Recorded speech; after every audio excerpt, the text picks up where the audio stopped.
Hello everyone, আসসালামু আলাইকুম। কেমন আছেন সবাই? Welcome my back to channel. তো আজকে আমি আপনাদের সামনে নিয়ে আসলাম অল বড়ইয়ের আচার বানাবো। তাই অল বড়ইগুলো আগে থেকে আমি কুটে ধুয়ে তারপর ফুটন্ত গরম পানিতে 10 মিনিট সেদ্ধ করে নিয়েছি। আর এখানে একটা ফ্রাই প্যানে আমি কয়েকটা শুকনো লঙ্কা ভালোভাবে ভেজে নিয়েছি। আর এটা হচ্ছে পাঁচফোড়ন ভাজা।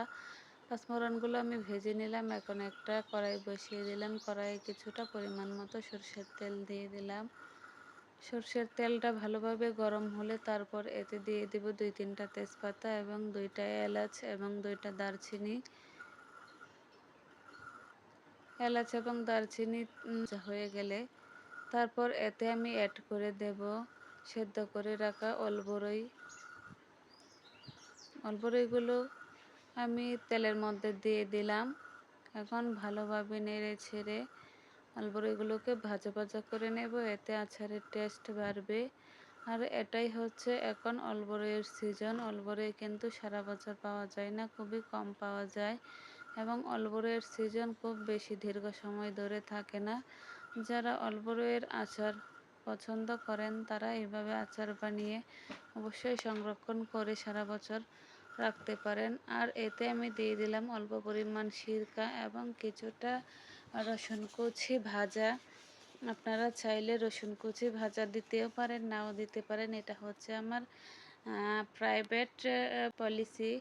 আমি সবসময় রসুন কুচি ভাজা দিয়েই আচার বানাই। এতে আমার কাছে আচারের টেস্টটা সত্যি অসাধারণ হয়। এখন আমি দিয়ে দিলাম গুড়। অনেকে চিনি দিয়েও খেতে পছন্দ করে, আবার গুড় দিয়েও খেতে পছন্দ করে। আমি আচার বানালে সবসময় গুড় দিয়ে বানানোর চেষ্টা করি। এতে কালারটা অনেক সুন্দর আসে, গ্রানটাও কিন্তু অনেক সেই হয় মাশাল্লাহ।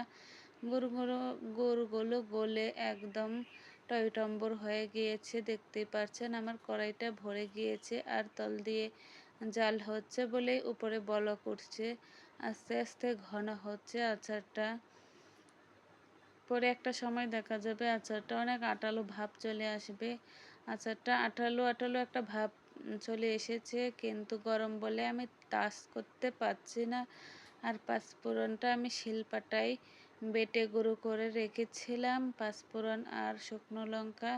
তাই আমি এগুলো এখন আচারের উপর ছিটিয়ে দিয়েছি এবং ভালোভাবে নেড়ে ছেড়ে নিচ্ছি। তাহলে হয়ে যাবে সুস্বাদু এবং মজার অল বড়ইয়ের আচার। আমি পাঁচফোড়ন দেওয়ার পরেও কিছুক্ষণ মিডিয়াম আছে নাড়াচাড়া করব, একদম লো হিটে। তাহলে আচারটা আরও বেশি দারুণ হবে। আস্তে আস্তে যখন পানিগুলো শুষে যাবে তখন আচারটা আরও ভালো এবং একটা টান টান ভাব আসবে। তখন বেশি দিন বয়ামে ভরে বা পটে ভরে বেশি দিন সংরক্ষণ করে রাখতে পারবেন। আর যদি আচারটা পানির মতো পাতলা পাতলা হয় তাহলে কিন্তু বেশি দিন রাখতে পারবেন না। যত টানাবেন ততই কিন্তু বেশি দিন রেখে খেতে পারবেন। আর আমি যেভাবে বানিয়েছি সেই টিপসটা যদি ফলো করেন তাহলে 1 বছরেও আচার নষ্ট হবে না। একবার বানালে সারা বছর জুড়ে আপনি সেটা খেতে পারবেন এবং পরিবেশন করতে পারবেন।